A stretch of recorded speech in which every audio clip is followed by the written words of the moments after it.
کلسا امتل قیوم صبا صاحبہ جرمنی سے انہوں نے یہ سوال پوچھا ہے کہ کیا نہاتے ہوئے انسان باتھ روم وغیرہ میں مسنون دعائیں یا درود شریف وغیرہ پڑھ سکتا ہے؟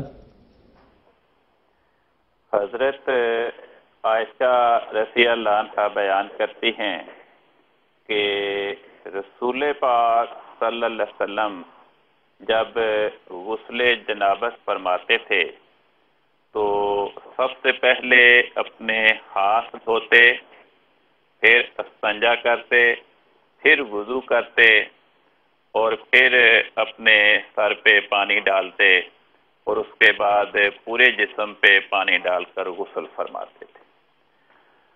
اور وضو کے بارے میں حضرت عمر رضی اللہ عنہ بیان کرتے ہیں کہ حضرت رسول پاک صلی اللہ علیہ وسلم نے فرمایا کہ جو انسان وضو کرے اور وضو کرنے کے بعد کہے اشہد ان لا الہ الا اللہ وحدہ لا شریک لہ واشہد ان محمدا عبدہ ورسولہ اللہم اجعلنی من التوابین واجعلنی من المتطہرین، تو فرمایا اس انسان کے لیے جنت کے 8 دروازے کھولے جاتے ہیں، جس دروازے سے چاہے جنت میں داخل ہو جائے۔